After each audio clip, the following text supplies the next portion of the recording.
Mark.com.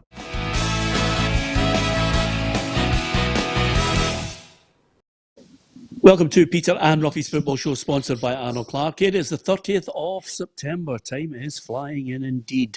Delighted to have your company. I'm Peter Martin, Tam McManus, Charlie, Adam and Alan Ruff are here with me.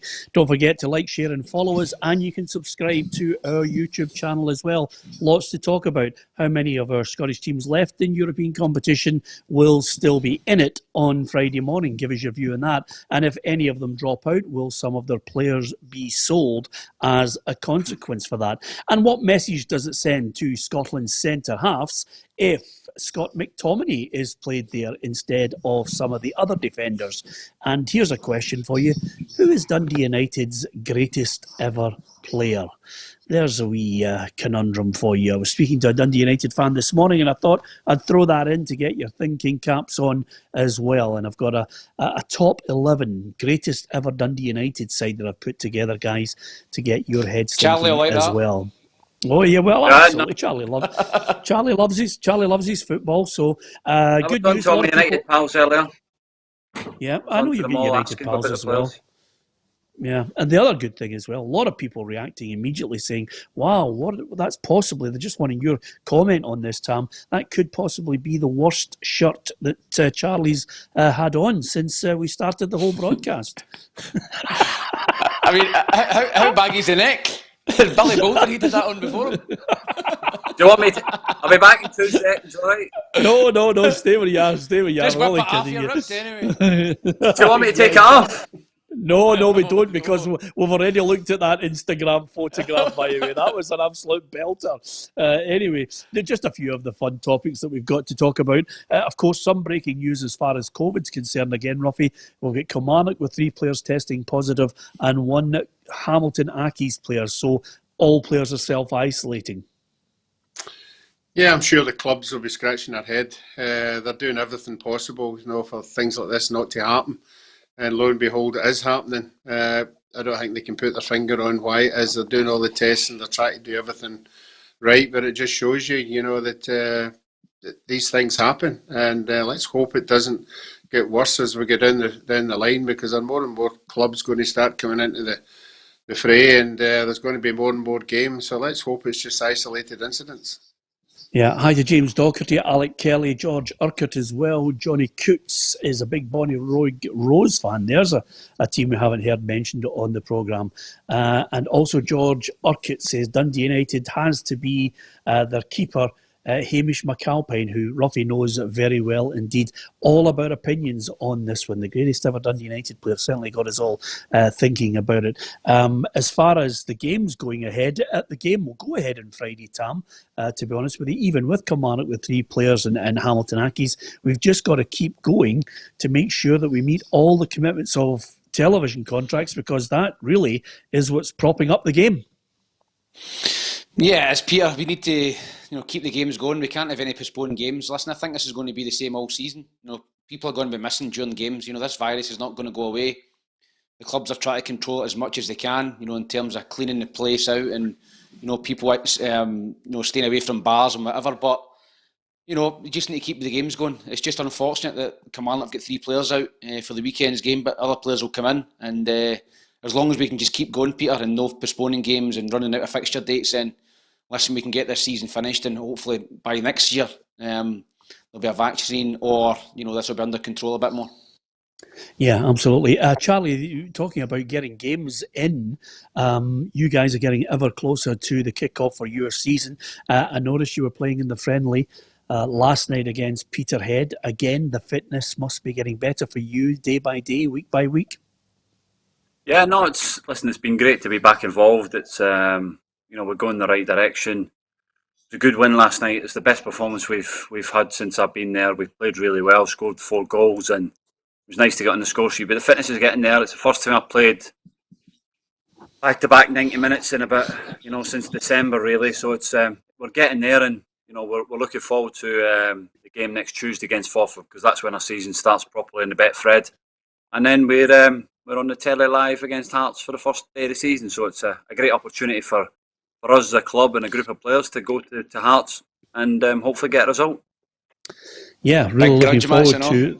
Yeah, absolutely. Yes, that'll be tasty. That'll be tasty. Who are you supporting on that one, Peter? I've got to stick with Charlie. I've got to stick with him. Yeah. He'll be even the director's vote to Anne. Yeah, absolutely. Yeah, absolutely. I'll be there with the Jambos. I have to tell you, Roughie, I mean, the good thing about it is Charlie, if he's looking for any insight into how Hearts play, Partick Thistle have played Hearts, the last 54 games over the last 3 days. And of course, all the players are now sleeping with each other in this kind of a big commune now because you're best buddies. Yeah, because it's the first time we've ever had a sort of a relationship with another club. It's fantastic, and the players are mingling well together. I think they're all going out for a drink here and there, and directors are all meeting up and having a good time. So, no, it's good to have that kind of relationship with the club. But I'm sorry, we're playing Hearts again on Friday, so I really can't help Charlie at all. It just wouldn't be right for me to dob in my parent team. Yeah. Oh. Brilliant. Absolutely brilliant, Adam. You can always roll. Hey, Roughie's going to talk, so you can always change. Yeah, you're all right. Yes. I mean, the J-man's in. He must have actually thought to himself, now Roughie will waffle for 25 seconds. I can get a designer top on here and get rid of that white T-shirt. That was absolutely magnificent from you. Let's hope you move that quick in the midfield when the cup games come about, Charlie Adam. That's magic. Not so sure. Yeah, don't you bet on it. Listen, the other thing about it as well is, Charlie, if you are needing any insight and Roughie won't give it to you, remember there's a WhatsApp group where they all discuss everything together and collude with each other, and then you'll be able to find out everything on that as well. Roughie's been removed. Yes. What I will do, McGrath. What I will do, Charlie, is I'll do a full-scale dossier on the game and send it to your chairman by email, and I'm sure that'll help you out. Or we can meet for a game of golf. Yeah, I think it'd be easier meeting for a game of golf. Anyway, but Gary McGurn says, Peter, got a happy birthday from Big Roughie, did you? Well done. Lots of people saying greatest ever Dundee United player could be Maurice Malpass, could be Paul Sturrock. Paul Sturrock was certainly one of my favourite players as a boy because loved players who could actually take the ball in, Tam, turn either way on it. He had great skill, and how his ankles are not shot to hell at this stage in his life, I'll never know.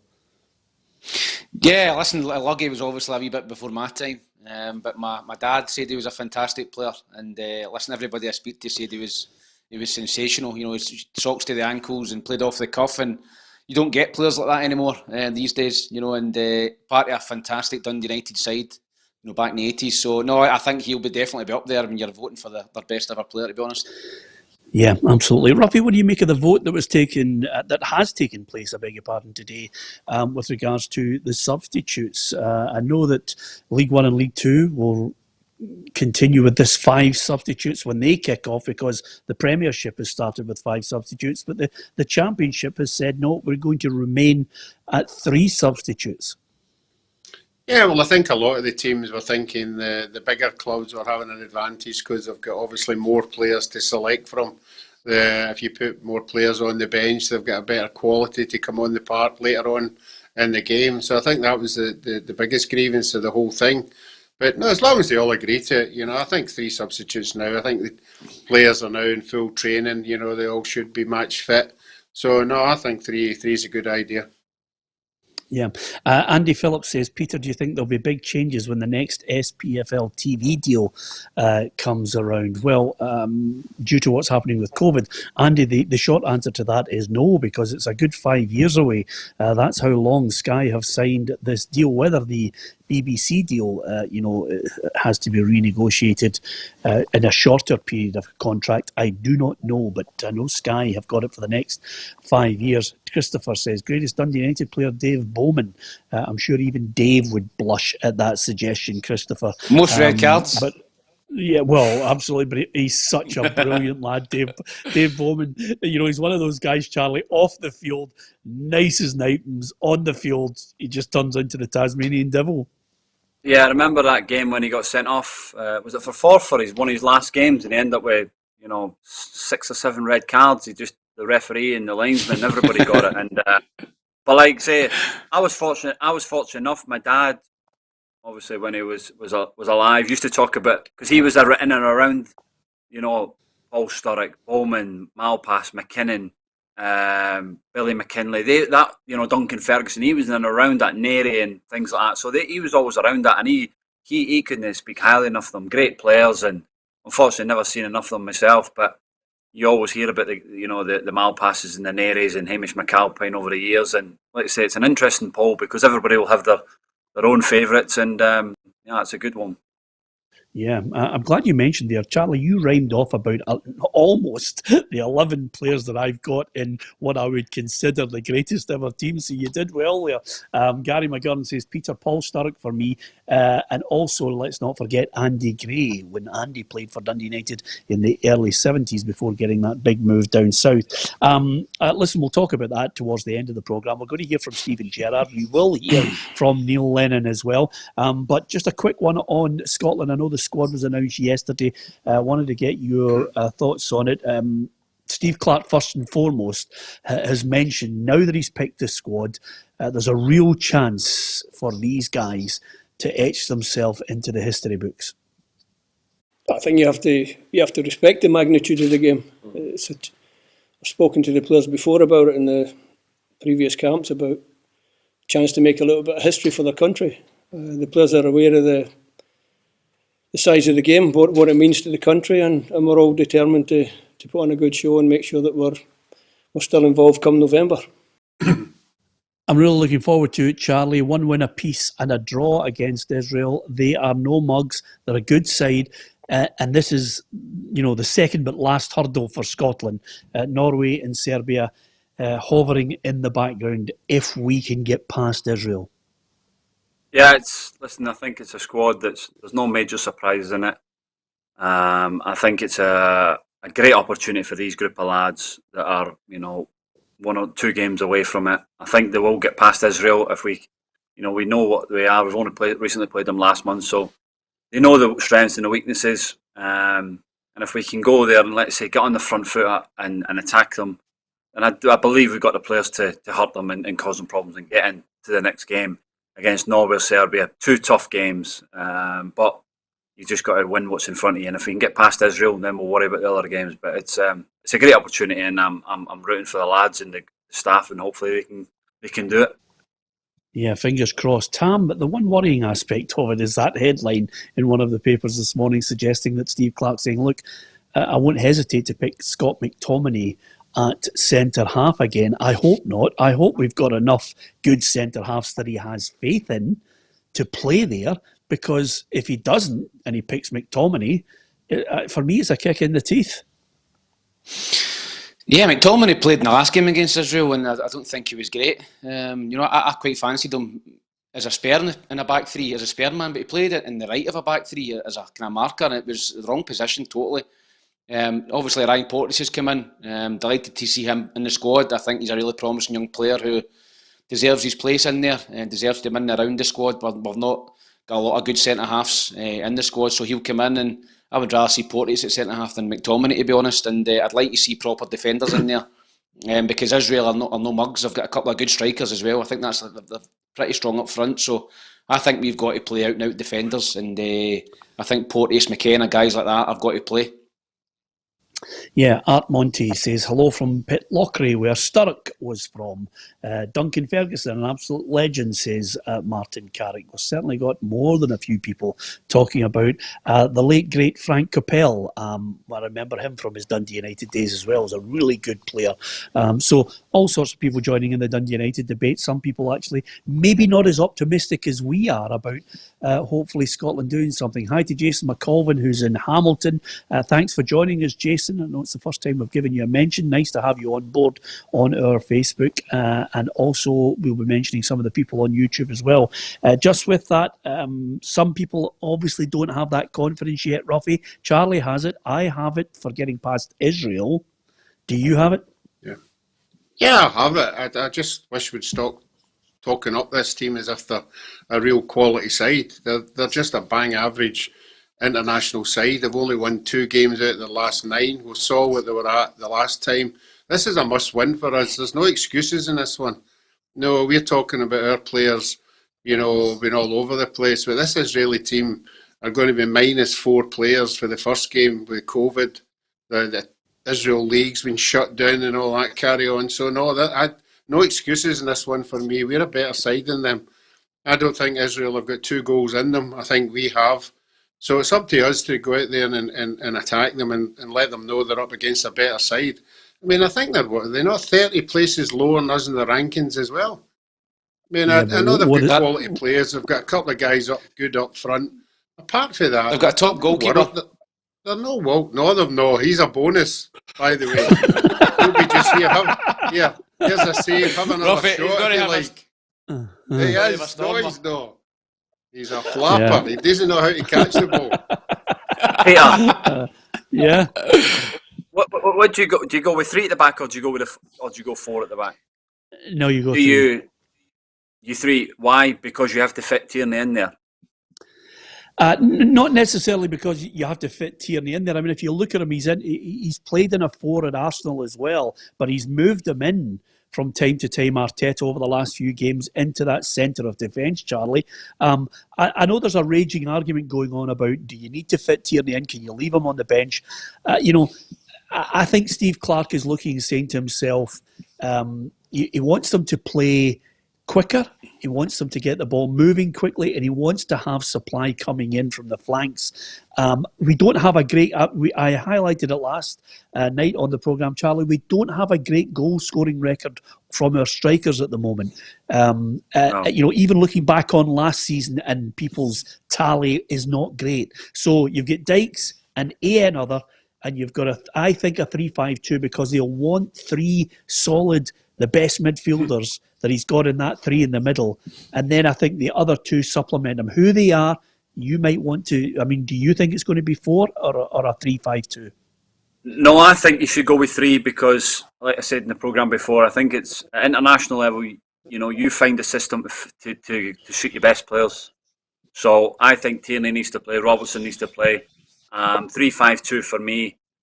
It's where we play them. Do you know what I mean? Does he play in the middle or does he play on the left? That's the interesting thing for me, because if we don't, then we end up playing with three centre backs with left siders. You've got a Cooper, you've got McKenna, you've got Portis left sided, you've got Tierney. I think if I play the 3 at the back, McTominay needs to be the middle one to allow us to build up attack and play it, and Tierney on the left, and I don't know who will play on the outside one. Yeah, well, I'm going to get it in the neck, Tam, here, because quite simply, from my point of view, and I'm talking about going forward, and I'm talking about watching players on a regular basis. If it was me and I was playing a 3-5-2, I would have Cooper in there. I wouldn't have McKenna. I'd have Porteous, Cooper and Tierney, with Robertson on the flank, and whether it's a Palmer or a Stephen O'Donnell. For me, it's a Palmer because I like the way he started to play in the last game against the Czech Republic, which is move that ball quickly, get it into the box so that a striker like Diggs can get ahead of the defenders to get the goal the way he scored it. So I would go, Tam, a 3-5-2 and Porteous, because I think McKenna's suspect at times. Yeah, listen, I agree with you. I'd definitely play Palmer, right wing back. I thought he was good against the Czech Republic. I thought he played really well, set up the goal, great ball in. He's playing with Sheffield Wednesday. So, yeah, I would play Palmer, I'd play Robertson. Your back 3, I don't know. I think Porteous, do you throw him in? It's a big game to throw him in. It's a huge game, actually. It's the biggest game I've had for years. So it would take a lot of guts, I think, for Stevie Clarke to throw him in, but I don't think he would let us down. But you might go a wee bit more experienced. But as Charlie said, we've got a lot of left-sided centre-halves, so you need to have the right balance in there. You don't want a left-sided centre-half playing on the right. It's awkward. You don't want to run into channels and you're kind of awkward. So I think they've got to find the right balance there. So it's up to Stevie Clarke to pick the right team. Midfield were great. you've got plenty of options in there, but I think your back three is the one where Stevie's got a bit of a headache, to be honest. Yeah, I'm not for a minute suggesting he's going to play Porteous. I'm saying that's what I would like to see coming through in the future. But hey, it's going to be interesting to see what team takes to the field. It's coming, it's looming ever closer. But not before we get into European football, then domestic football. We're going to hear from Steven Gerrard shortly because, quite simply, Roughie, this is a massive game. Now, Ardar Turan might not be with the Galatasaray side, but they still have Falcao. They still have a number of supporting players that could cause Rangers problems. This is a big one for Steven Gerrard's men to see if they can get past them. Yeah, this is a massive game, but I don't think they've done anything wrong in any of the games. Okay, the Hibs one was a wee bit of a hiccup, but particularly in Europe, I think they'll go into this game with confidence and every right to. I think a lot of the players adapt to the European style of football. They've proved that. They've got goal scorers. They're going into the game with a lot of confidence, so it's a home advantage. I know this team have got a bit of quality, but I just think the only thing that's going against Rangers is no crowd, no 50, 60,000 behind them, and that could be a wee problem. But no, I think on playing wise, I feel confident for Rangers. I think Rangers will just edge that one. Yeah, well, if they cram 60,000 into Ibrox, Roughie, there's no social distancing, and some people are sitting in other people's knees, to be honest with you. It only holds 50. But I get your point. Charlie, as far as Rangers are concerned, the one thing is getting to the group stages. The second part of that, which all Scottish clubs rely on, is that revenue.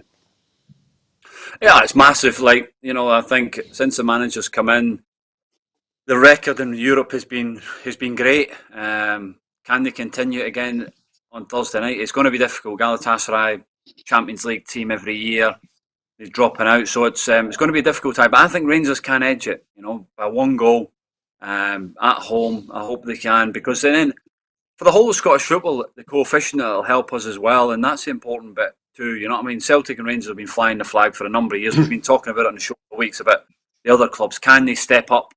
They just cannot get past that next stage, can they? And I understand the budgets of Celtic Rangers massive compared to the other ones, but if Rangers and Celtic can get into the group stage, this is huge. And let's say I'd like to see both of them do well because it's massive for the nation. And let's say both teams need the revenue as well. And if they can get into the group stages, they obviously get finances from FIFA and also for UEFA.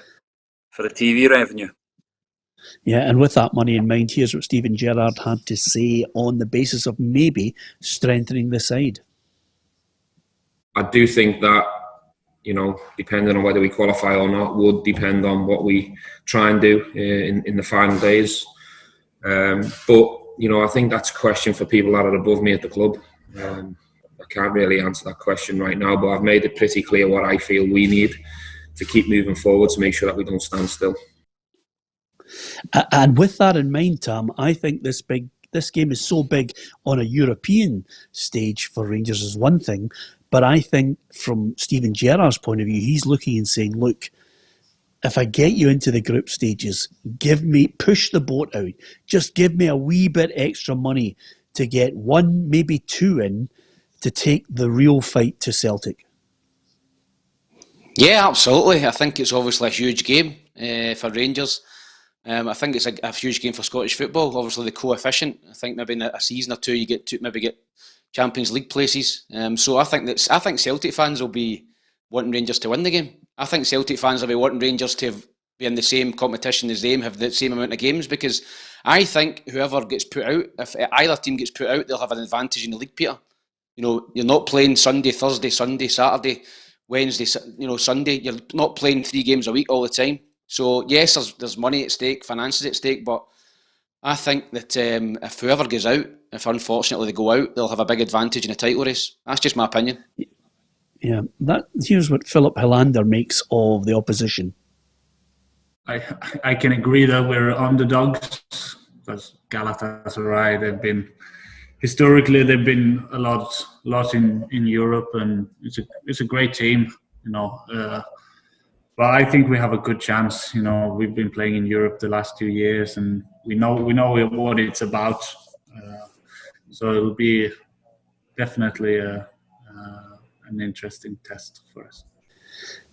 Yeah, Galatasaray unbeaten in the last 5 games as well. So they've got quality. It'll be interesting to see how Rangers approach this game. Of course, we're all well aware of the fact that we'd love to see thousands upon thousands of fans enjoying it. It would be the atmosphere would be unbelievable inside the stadium for this one, because that's what really fans love, when you get a half-decent side coming to Glasgow to play, and then everybody just bristles with confidence, especially if you pull off, an amazing result to get to the group stages. We certainly hope they can do that. It's going to be interesting. And of course, I'm not sure he's the Falcao of old, Roughie, but he's still a real goal threat. He's still got an old head on those shoulders to sniff out a goal. He was a brilliant player at Atletico Madrid. Little flashes at Monaco, didn't quite work out for him at Man United. No, he's a sort of a Defoe in their team. He's been about. We all know he can score goals, and that's what they'll be relying on. He's a big-time player. They'll expect him to produce the goods in a game like this, as Rangers will their big-time players. And I think it'll be a really interesting game. I know I'm going for Rangers. I've already said that. But I think it'll be a tight one, and I think they'll have to carry a wee bit of luck on the night. But the form that Alan McGregor's in is absolutely superb. He's the kind of he's in a form just now that your defence know if they do get by him, 9 times out of 10 they're not going to get by him, and that's always a positive thing. It might not be positive he's the man of the match a lot of the times, but I think on the night he knows that they know that he can produce the big match-winning saves. Are we all going for Rangers? Is anybody opting for Galatasaray? Nope, yes. We're all in there. Four of us. Four. No, Peter, I think the Turks are vulnerable on the road. I've always felt that Turkish teams, Greek teams, at home are very difficult to beat. Fanatical supports, usually packed in, 30, 40,000 into stadiums. I feel they're very tough to beat. I think you can get at them away from home. I don't think they're the same team away from home, and I think Rangers will beat them.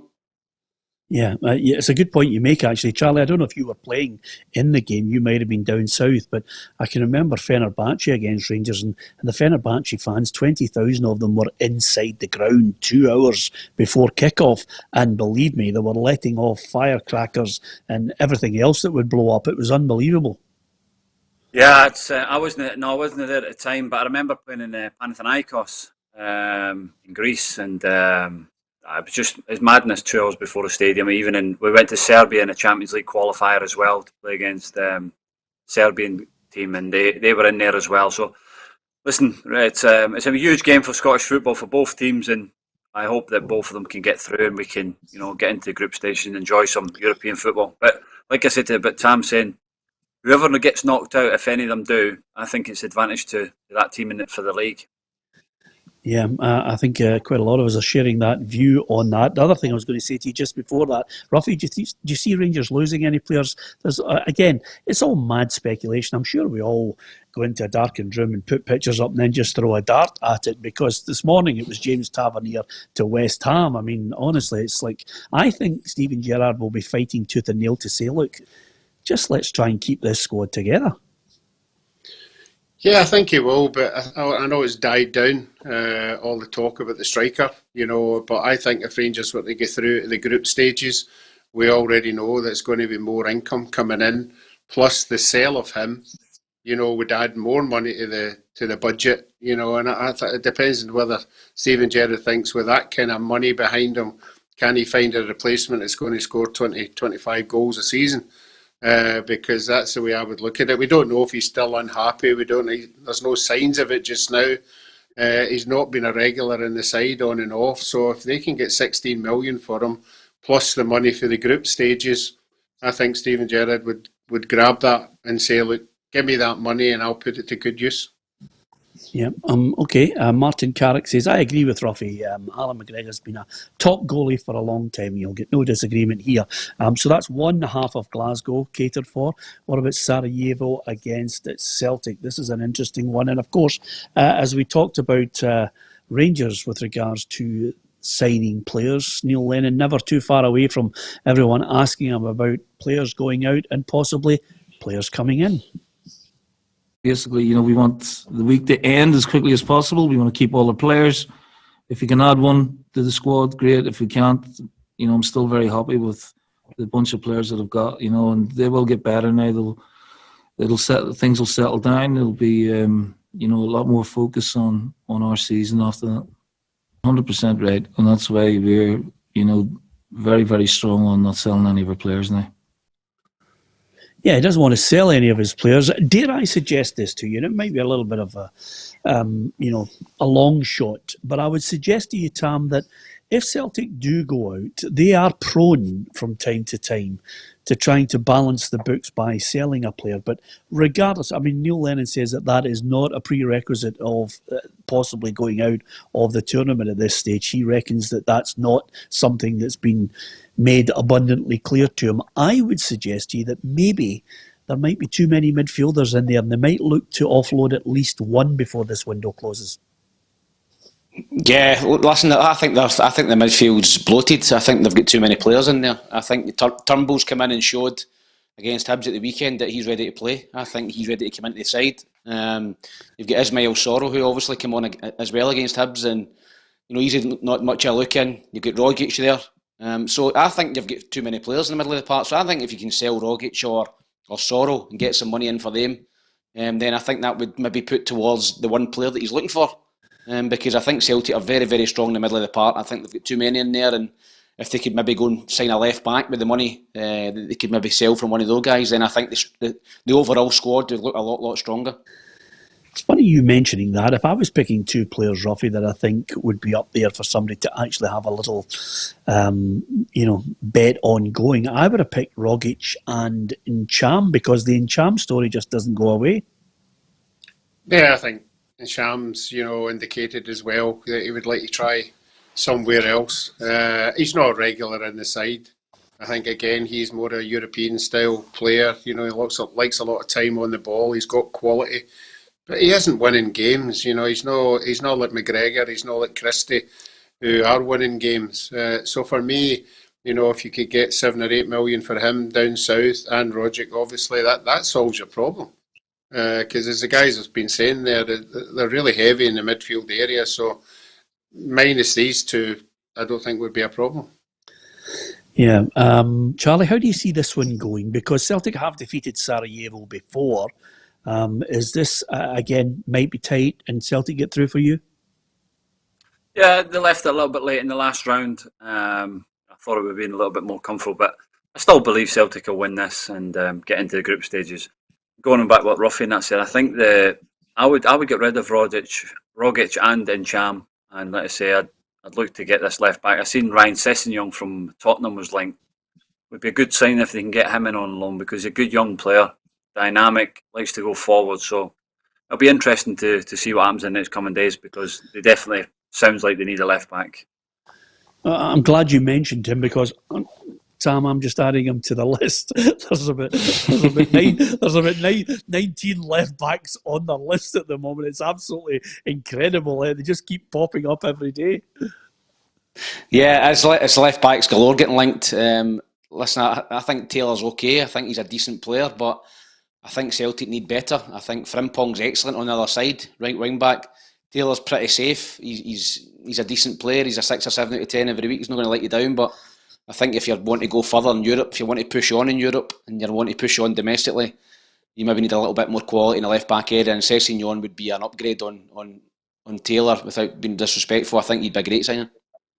I noticed Danny McGrain was quoted today, Roughie, suggesting that Frimpong, if he keeps improving the way he's going at the moment, you might take 50 million to actually prize him away from Celtic. But it just shows you. I wonder how much Danny McGrain would have worth in today's market, Roughie. If you're looking at Kyle Walker at 50 million, at John Stones 50 million, what would McGrain be worth? Oh, it's got to be up there. He was one of the original, overlapping fullbacks, and defensively as well. See, that's the thing Danny had, that a lot of the attacking fullbacks don't have defensively. They're good going forward, but put a winger up against them, and then there's a bit of doubt creeps in, because 9 times out of 10 when they play, they don't have to defend. All they are doing is going forward. So now Danny had it defensively and attacking wise as well. He had an engine, just to get him down that park.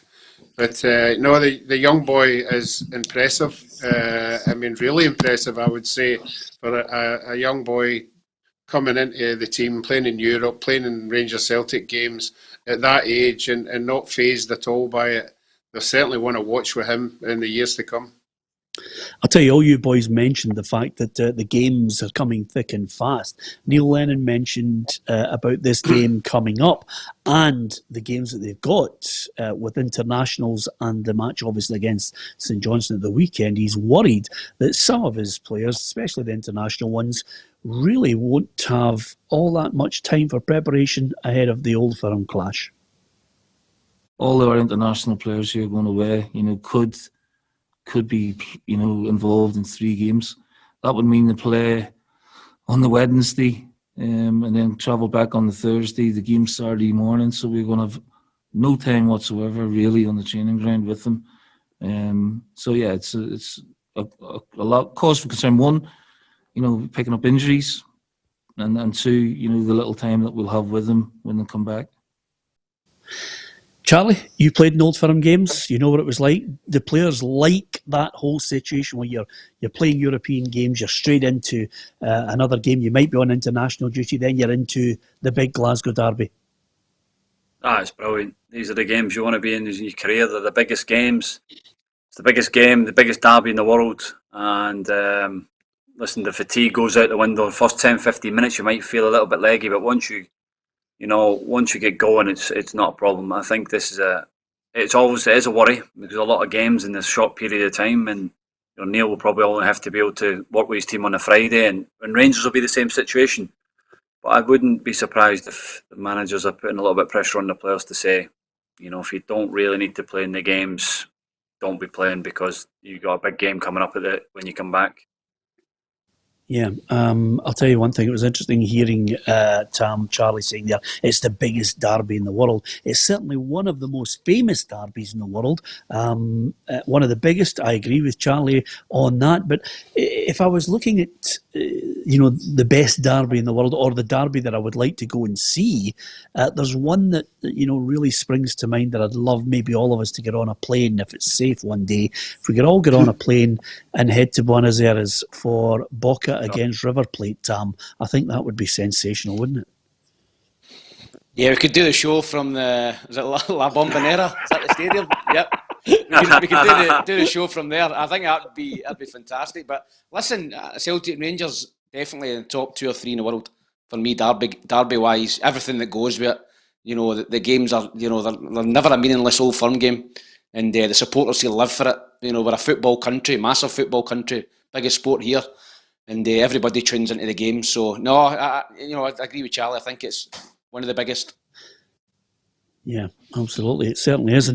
And amazingly, Roughie, sometimes you get a chance to see Tam's lights and the way he's gone for this kind of a 3-pronged light in his living room. It's quite unusual to see that, Roughie, but we got to see it in full flow there. Yeah, he's fair chuffed with his new lighting system at the beginning of the show, but he didn't have to go as far as just to show us how it actually works. But I'm sure at this moment in time he'll be trying to fix it and cursing left, right and centre. But he'll be back. I'm sure he will be back. His wife will be there to help him. It'll be interesting to see that free lighting he got. We'll be getting a little plug from him in a minute, where he got it from. Yeah, that's exactly it, Charlie. Just as soon as I could see it going there, I thought, he will be there right now going mental, thinking, how do I get this back on without my wife being in the room? Because as you know, the power behind Tam McManus is indeed his wife. She's the technological genius. She's the woman who, there he's there. Hey. There he is. My pad fell. Yeah, no, did it? Behind that wall, we know there's an arm which is working you from the back, which is your wife, who's the power behind the button, isn't she? Yeah, she is. Yeah, she is. Yeah. I've even got the selfie light set up and all that. I think Charlie's got one and all. So I have all mod cons here in East Kilbride. Yeah, absolutely magnificent. So, Ferenc Faris, what's your prediction, Tam? Celtic against, is it Sarajevo you're talking about here? Sorry, Sarajevo. I was about to mention to Yep. you one thing, but I looked here and I could see the words Ferencvaros. Just before you give me By the way, I your know. prediction, I had written down Ferencvaros because quite simply, they get into the group stages on away goals against Mulder. Neil Lennon must be in a room beating his head off a wall, because for me, that is the age-old problem that Celtic suffer from. Not enough quick activity to get them ready for a game against a team they should have beaten. Peter, they were terrible. Ferencvaros, for me, honestly. And I know they've had some good results. Listen, they beat the champions of Croatia, the champions of Sweden, Celtic, and then obviously beat the champions of Norway. But I thought they were awful at Parkhead. I don't know how Celtic failed to beat them, to be honest. A little bit sloppy in both boxes, and they've lost the game. Celtic will never get a better chance to get the Champions League, Peter. They'll never get a better route through than they got if they beat Ferencvaros. So they will be kicking themselves that they never beat them. Yeah, when you think of the money, Roughie, that everybody's losing, and I include Celtic in this, that was a massive mistake, a huge mistake. Yeah, it is, and I'm sure the board will be cursing the whole thing, because at the beginning of the season you look at the finance, where you can pick up things, and certainly Celtic have been picking it up in the Champions League, and there have been a wee asterisk beside that, how much money we're talking about, and I think we are talking about 30 million. So that'll be a massive blow, particularly with the climate is just now. And they just have to go on with it now, and that's why the Europa now is a big, big tournament for Celtic. Yeah, absolutely. Okay, that's Sarajevo against Celtic. How do you see it going? Prediction, Roughie? I'm a bit worried about this one, Peter. I really am. And the reason I'm worried, I'm looking at the Riga game, which was a really poor performance. I'm looking at a striker that's not up to the mark that what we all know. And if he has a nightmare, there's no backup at all in that area. I think both fullbacks are vulnerable defensively. And no James Forrest, who's a big player in Europe as well. But he's going to go for a Celtic one. I still think they'll still manage to up their game and produce a European performance that I'm sure they have to. This is a must-win. If they don't win this game, it is absolute fallout time. Yeah. Charlie, Prediction. welcome to the world of Roughie from the last 8 years. The big build-up, and then eventually, after what you think is going to be Celtic. a win, after what you think is going to be a win for Sarajevo, as Tam's just said there, it's 4-0 Celtic. Roughie, what's it? Yeah, absolutely. I'm going to go Celtic. I'm going to go Celtic 1-0. A struggling 1-0. Oh, Charlie. wow. Back in the end, hiding behind your couch for 90 minutes. You're a Celtic supporter. And then Edouard's going to pop up and score that goal. I think Celtic will win 2-0. I think they'll make it a little bit easier than they did in the last round. And yeah, they'll get into the group stages. Have you been watching this back three? This new back three? I have been watching. To be fair, they are all over the place. They are. They've not really kicked in yet, Celtic. But I still believe if you're not playing well and you're winning games, it's a big thing to have. And they've got a mentality of winning big games, big European nights before, winning trophies. So you've got that in the squad. You know what I mean? And so once Celtic will eventually start to kick on and they'll start playing well. But listen, they need to produce in this game. Gary Ramsey on YouTube says, should be an easy one for both teams. Brian Menard says exactly what Ruffy's saying there. Celtic's defence is murder. And Gordon Mack says Celtic to lose on penalties. It's the great thing about it. Everybody, and by the way, it will go to extra time and penalties, Tam. That's what's going to happen in this one. It's that one-off knife edge. Yeah, listen, I don't see Celtic have any problems. I thought I seen a difference in Celtic in the second half against Hibs. And speaking to Scott Brown after the game, he felt as if that was the best they've played since come back for lockdown. So maybe they're just starting to find their stride. They played really, really well against Hibs in the second half, and if they continue that form on, and look as sharp as that in the final third, then I think they'll have no problems beating Sarajevo. I think Celtic will win 2-1. Okay, there's your opinion on that one. So you can give us your thoughts as well. But it's a big night for both halves of Glasgow. And if they can get through, then I think the key point here, which Charlie highlighted, is that coefficient. Because, Roughie, quite simply, I think we will move above Turkey as far as the coefficient points. And there's a really good chance, barring some bit of madness in the equation, that one of the clubs would go straight into the group stages, which is great news. Yeah, I think it's great. It's a great point Charlie's made, that Rangers, if they keep doing so well, it'll help Celtic, once they've won the league, to go straight into the group stages next year. Come on, Roughie.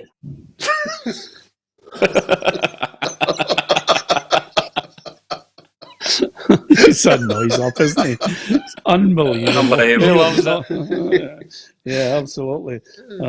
Well, we shall see, Roughie. Listen, just on your point of your team, your old team, Tam Hibs, I noticed Leanne Dempster has been defending the club's signing policy, while obviously a lot of people are thinking that they're going to have to go with the begging bowl at some point for handouts. She's been defending that situation. We were talking about it yesterday as well, how clubs can sign players and then suddenly look for some kind of government intervention or money that will be desperately needed if the fans are still locked out into the new year. She's talked about Hibs finishing high in the league is important. That's why they have to sign players. Staying in the league will secure more money than it would do if you were in the Championship. And of course, everybody has to play the games to keep that TV deal in place. So there's lots of things I think that Leanne has been trying to defend the situation of many clubs who are still signing players, but trying to plead poverty as well, Tam. Yeah, listen, it's a delicate situation that every club's in. Listen, you've got to strengthen your team. You've got to have a good team on the pitch to get, as you said, league positions is more money. I think that Hibs, as a club, I think they lost a lot of players in the summer. They got a little bit of money in for Canberra, and they've let a lot of people go. So I think there's a case of balancing the books and trying to bring people in. And they've signed a couple of players who've obviously paid fees, and we don't know the breakdown of those fees. Was it money up front? Was it money at the end of the season? We're not privy to the inside and inside dealings of any deals that Hibs have done. So I think it's difficult to talk about how much money they're spending when we don't know off the bat how much they're putting it down up front. So I think Hibs are ambitious. I think they've got a great signing policy now. They're trying to target young Scottish players. They've got it with Nisbet. They try to get Ross McCrory in. They're looking at obviously McManus from St Mirren. Rumours of Campbell. These are good young Scottish guys who maybe have to pay a couple of $100,000 for, but maybe in a year and a half's time, you could sell them on for £1 million, £1.5 million. So sometimes you've got to spend money to make money, and I think that's what Hibs are trying to do. But and going back to the begging bowl out, listen, every club's in the same position. Every club's going to be struggling, but I'm sure Hibs are trying to live within their means at the minute. Apologies to anyone who's on Facebook. I think we might be down there at the moment on our Facebook channel.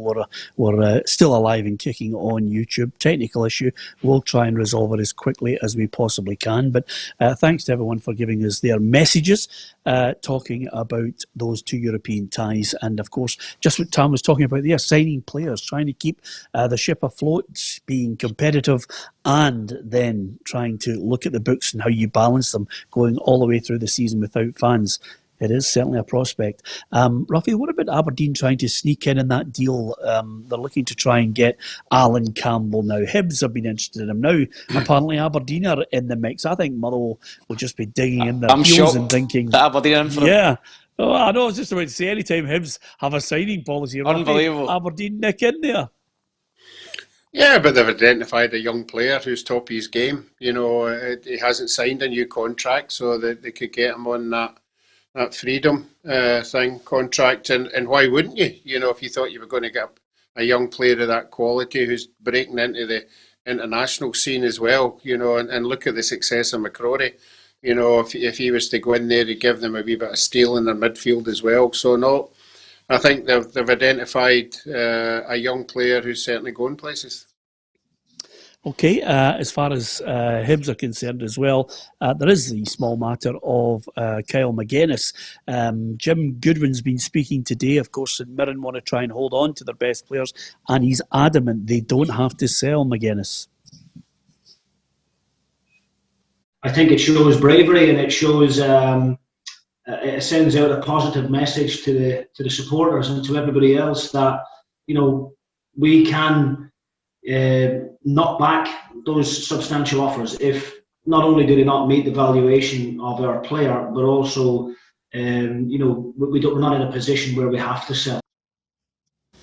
Yeah, that's refreshing, Charlie, to hear that for St Mirren fans. Yeah, listen, when you're in a position where they are, and you get clubs calling for your players, it's very difficult in this climate to turn down finances for your team, but they seem strong enough to be able to resist that. Everybody has a value and everybody has a price, and if one of the clubs can match that, then they will sell. But it's good to see that we're actually trading players amongst ourselves instead of everybody going to England or going abroad or whatever. Our younger players now are buying from each other. The clubs are buying from each other, so the money's staying in Scottish football. So it's good. Campbell's one that's impressed me so far this season. Jumped onto the scene, played really well from the start of the season, and be interesting to see where he goes. He'll have a few choices under freedom of contract. So, two big clubs, Aberdeen and Hibs, to pick from really at the moment. Yeah, absolutely. Apologies to quite a few people who obviously have been blocked off Facebook there. I think we're back up and running on it.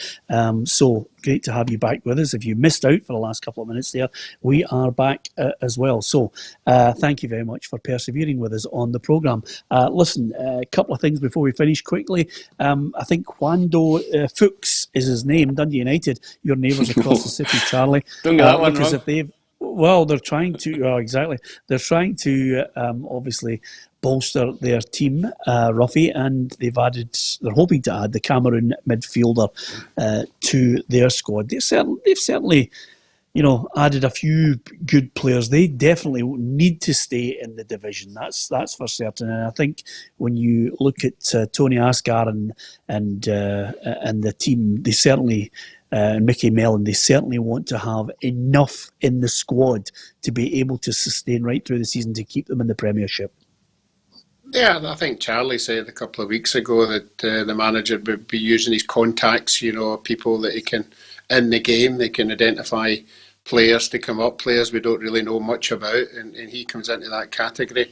And yeah, we said that you ask any manager, he'll take any amount of players that you can give him, as long as they've got quality and as long as they're going to help the team. He's identified now that Dundee United are as good as the other six that are going to be at the bottom of that league. So he'll be looking for 2 or 3 players just to give them a wee bit of assurance that when it really does come down to the crunch, that they can move away from what's going to happen at the bottom of that league. Because I think there's going to be 4 or 5 of them all fighting for that, not to be in that place or the 2 places at the end of the season.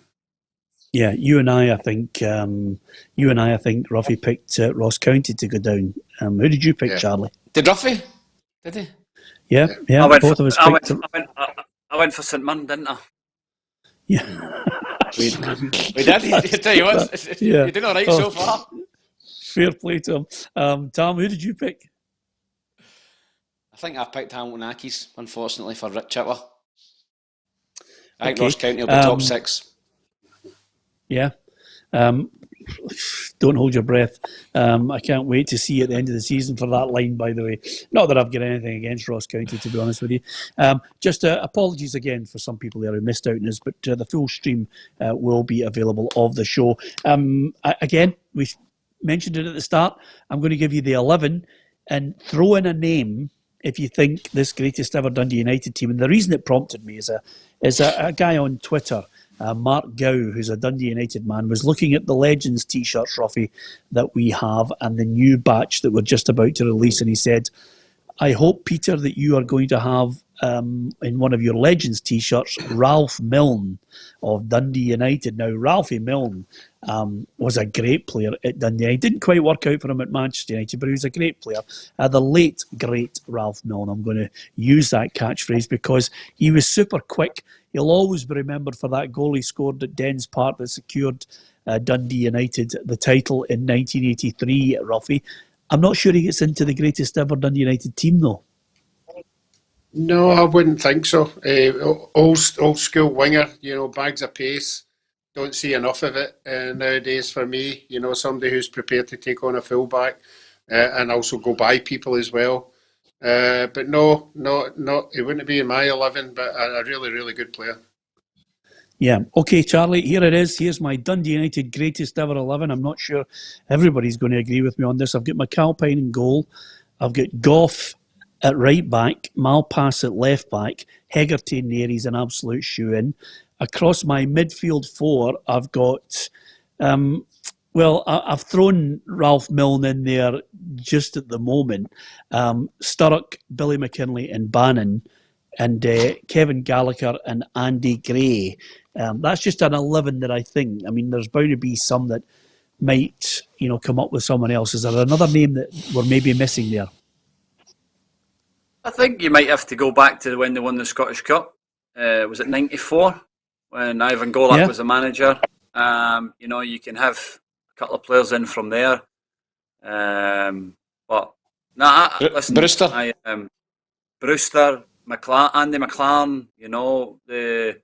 Some great players over the year. People like Eric Pedersen, the little left back that they had, a long time ago. Yeah. But Finn Dawson. If it was me.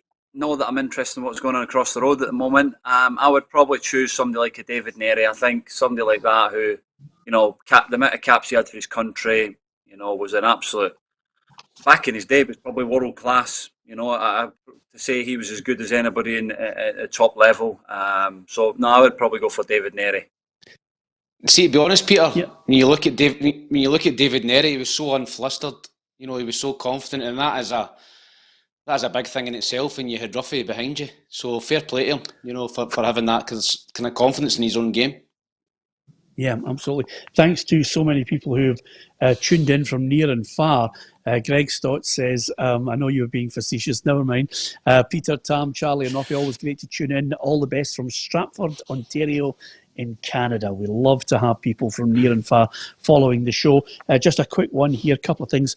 Charlie, Ross Bartley signs for Aston Villa. Villa looked good this season, especially when you think how close it was last season.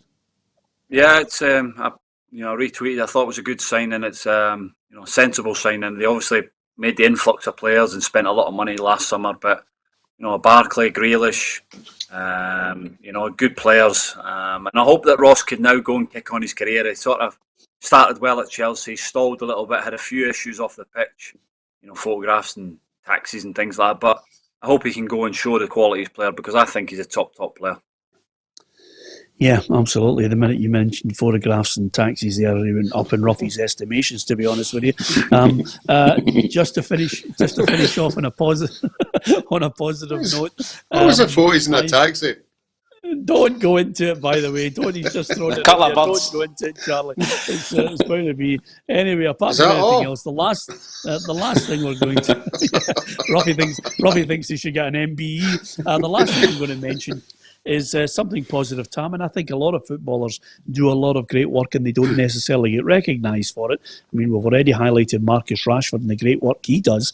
The President's Award at UEFA from Alexander Seferin has gone to Didier Drogba. He does a lot of work, actually, in trying to get kids out of poverty in the underdeveloped countries. So here's a man who on the park was a credit and a Chelsea legend, absolutely no question. But off the park, he came from the Ivory Coast, lived in France. He's gone back to some of the countries in Africa and put his money where his mouth is. Yeah, fantastic. Listen, we know the poverty in some of these African countries, and when you get superstars like Drogba who make a lot of money, and they're sending money back. Mane's the same. I think at Liverpool, heavily involved in charities, and brilliant for Drogba. It's easy. Listen, it's easy to say it when you've got your money, to say you're going to do it, but to actually go and do it and to put your money where your mouth is and help people back home and help people that helped you get to where you are in terms of coaching academies and different things and boys club teams, and excellent, brilliant for him, and brilliant for Ivory Coast, and I think he's in America just now. I think he's involved with Phoenix. Didier Drogba, I think it was his last club. So, he's doing a lot of good work off the park. Fair play to him. Yeah, I'll tell you one thing though, Roughie, and I'm going to get Charlie to give us the last word on it. I know, Roughie, if you had played against Didier Drogba, you would not have even contemplated coming off your line for a corner. No, I'd have just waited for the header. Probably just used one hand, but possibly if I had to use it two, I probably would. But no, he was a great player. Just remind us, what was it? The European final, he scored the goal. Bayern Munich. Didn't he score? Bayern Munich. Game was going absolutely nowhere, and that's what we talk about, match winners. Fantastic player. Charlie, I'll tell you another thing I noticed about him, by the way, that made him equally difficult. Never mind if he was the ball in the air or the ball in the deck. Boy, as a physical specimen, he was an absolute. He just looked every inch, no body fat. I was fortunate enough to play against him a few times, and I tell you, one Sunday afternoon we played 4 o'clock kickoff, Super Sunday, Blackpool. We thought we were the dog's bollocks going to Chelsea. And he run us ragged. He must have had 3 centre-backs on his back, and he was just scored. They beat us 4-0, and he was phenomenal. But the most important thing about him, Peter, he was a great guy. Obviously when you played at a top club, he'd always be respectful, talk to you, and always laughing and joking, and a smile on his face. And that's one thing about people that know him. Said he was a great guy. And I think was that when he won the Champions League, he bought every player that won the Champions League for Chelsea a ring for like 750 grand each or something like that. Wow. That is an absolute gesture and a half. Honestly, that was unbelievable. That is a fantastic gesture. Have you got one? Have you not? Hang about, Charlie, and you'll see what Peter gives us all for Christmas. Lucky you got a turkey. Mind blown. Aye, yeah. You'll get it. You ever had a turkey's leg in a basket? Bernard Matthews. Yeah, absolutely. Peter, I'm moving house at the moment, and I'm going tonight or tomorrow to get all the shirts out and look at them, and then put them away and get them. So I'll send you a few pictures of what I've got. Friday. I was going to say to you, if you could, by the way, because it's a fantastic thing. I think, all of you, Roughie and Tam as well, I think it's a great achievement, becoming a professional footballer. But when you play at that level and you have those little mementos and memories, it's absolutely brilliant. So send us a photograph, because the one thing about this football show is I know a lot of fans will be looking and thinking, wouldn't it be great to see them? I actually managed to get them, Tam, as you well know, out on the decking at the back of the house one day in lockdown, just basically because there was nothing else to do. And I thought, I'm going to get them all out. I spread them all out and took a photograph. And even then, I couldn't get them all. It was an absolutely fantastic photo. Some of the strips you had, and you even managed to squeeze 2 Rangers strips right down at the bottom right-hand corner, which you managed to just catch a glimpse of as well. We're all there. Everybody's represented. It was one of them Derek Ferguson. Yeah, because the number 6 has been burnt. It's as simple as that. Anyway, on that note, listen, we'll see if we can come up with a ring for Christmas. Thanks to everyone. Sorry about the problems we had with Facebook. It was nothing to do with us and everything to do with Facebook, believe me. We'll be back tomorrow with a bit of luck. Fingers crossed. Steven Naismith, Tam Cowan, Roughie and myself. But thanks to Tam McManus, Charlie Adam, who continues to get fully fit, ready for the season. Looking forward to seeing him in the dark blue. We're going to be going up there to Dens Park to have a wee look at him strutting his stuff.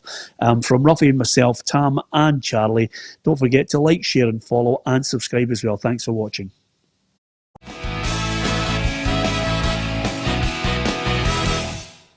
Expect the best used car deals guaranteed. Visit Arnold